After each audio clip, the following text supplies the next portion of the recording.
No soft landing today, faithful. The 49ers are looking at the kind of slate that separates a nice-looking roster from a team that is truly ready to demand respect. A pass rush trying to battle its way back, a possible depth piece showing up on defense, Brandon Aiyuk turning into a multi-million-dollar contract fire, and a secondary that needs to steal footballs, not just survive snaps. Santa Clara cannot afford to play around with details while the NFC is waiting for a crack. So hit that like, subscribe to 49ers Express, and let's attack this with the pressure this team deserves. Start with what really touches the soul of this team: pressure on the quarterback. Keion White showed up in a workout video, moving, training, and showing progress after ankle surgery.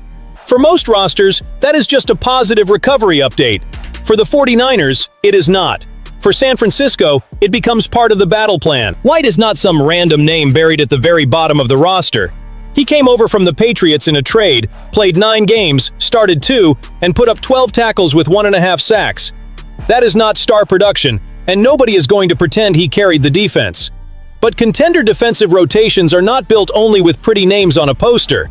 They are built with available bodies, fresh legs, third-quarter energy, and players who can attack when the opposing offense thinks Nick Bosa stepped off the field and the pressure left with him. That is where the frustrating part comes in. While one player is fighting his way back to help this defensive line, the Brandon Aiyuk situation keeps sucking oxygen out of the room. Matt Mayoko went as far as saying it is not out of the realm of possibility that Aiyuk has already played his final NFL game. That is heavy, really heavy. Not because the line is dramatic on its own, but because it shows how deep the damage has gone. A team trying to rebuild defensive violence, trying to restore the pass rush, trying to become feared again, is also dealing with a public saga that does not give you a snap, does not hit a quarterback, does not close a gap, and does not help anybody win in January. Back to where this season could actually be decided: the pass rush. Niners Nation asked it straight up, whether this is still the team's fatal weakness. I am not dodging it. Until this group proves it on the field, the pressure has to be brutal.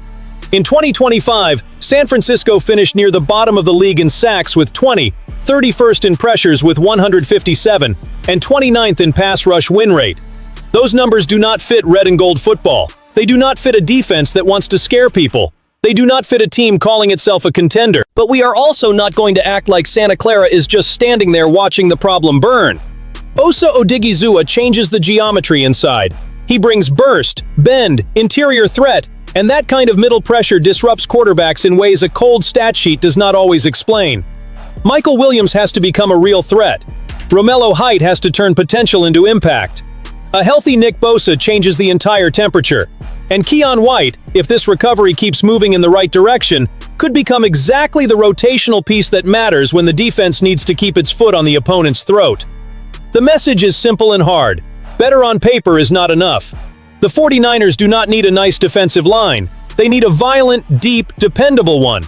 If that front starts trapping quarterbacks again, the whole defense gets a different face. If it does not, every big season promise is going to carry an exposed crack. Then comes a rumor that does not scream, but it pokes directly at the spot where a smart contender should be looking. Mack Wilson Sr, linebacker for the Arizona Cardinals, as a possible addition before the season. I like this kind of topic because it does not try to sell a miracle. It forces a much more grown-up question for San Francisco. The roster has stars, but does it have enough cover when the hitting starts? Fred Warner is still the brain and heart of that second level. Dre Greenlaw came back to Santa Clara on a 1-year deal, and that alone brings a real dose of emotional violence back to the defense. But relying only on the top of the group is small team thinking. A team trying to survive December and reach January with real life cannot just pray everybody stays healthy snap after snap. It has to anticipate. It needs a plan.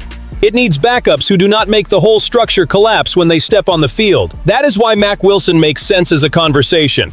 Not as a star arriving to change the franchise, not as some giant headline, as protection. A physical, athletic veteran with experience, someone who can run, hit, help against the run, attack on situational blitzes, and handle responsibilities against running backs and tight ends. That kind of player can get ignored in June, then become a major topic when a starter gets nicked up in the middle of a brutal stretch. There is another layer too. The 49ers do not need to reinvent their defense. They need to add more players who look like it. Speed, contact, vision, controlled aggression.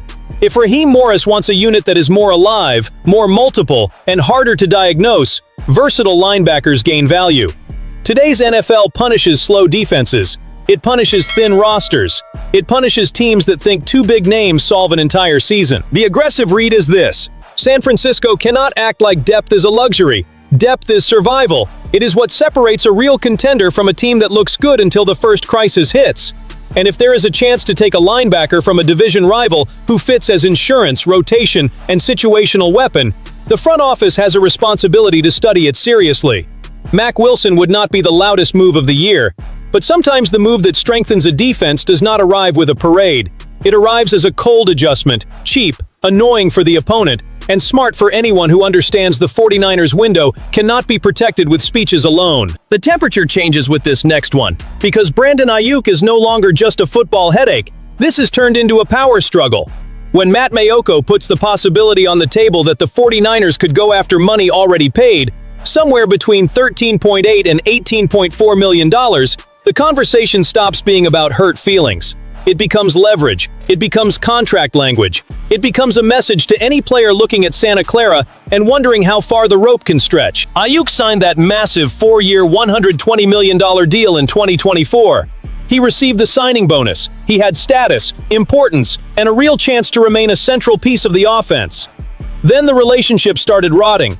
According to the reports, he did not rehab with the team, did not participate in mandatory obligations, was placed on the reserve/left squad list, lost future guarantees, and then started publicly taking shots at the organization on social media, calling management dumb and stupid for paying him so much. This is where I am going to be aggressive.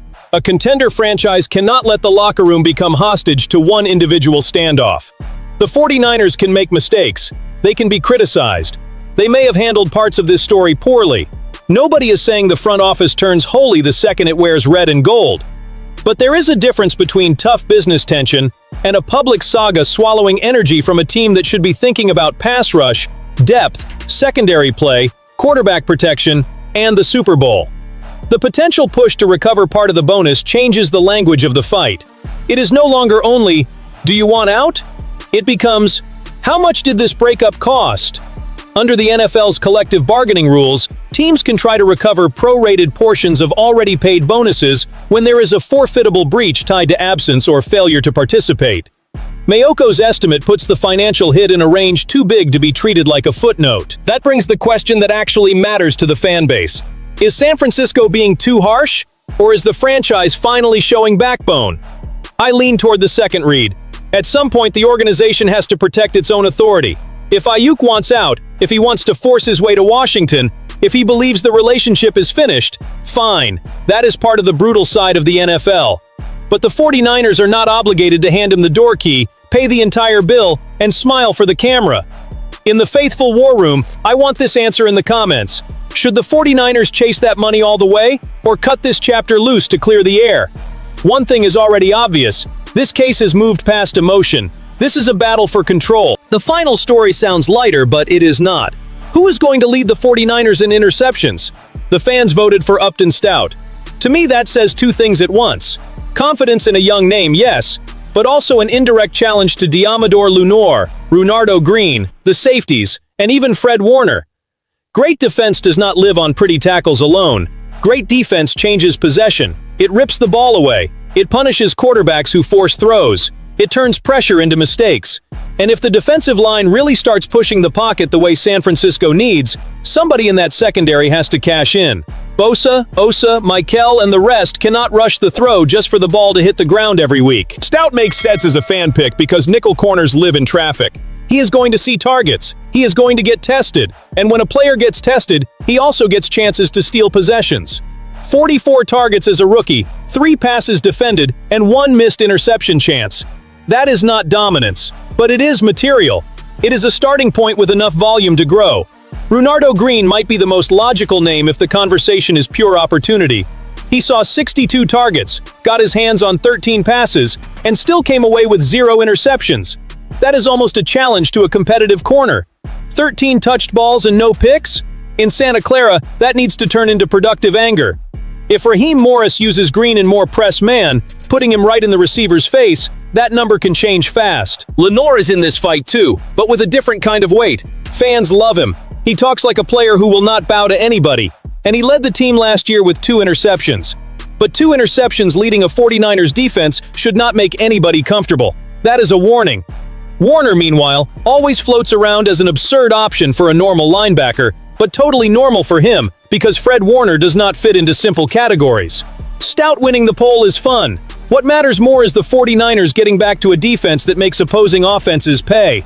An interception is not a decorative stat, it is a contender's punch. When you put it all together, every piece points to the same place.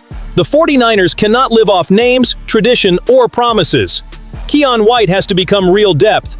Mack Wilson is the kind of rumor worth watching because January tests the whole roster. Aiyuk has turned into a case about authority, money, and limits. And the secondary needs to turn pressure into stolen possessions. This team still has enough material to scare the NFC, but material is not enough. They have to execute, fix, hit, and close games. If you want every Santa Clara move without the fluff, subscribe to 49ers Express, hit the like, and stay right here, because this season is going to demand total vigilance.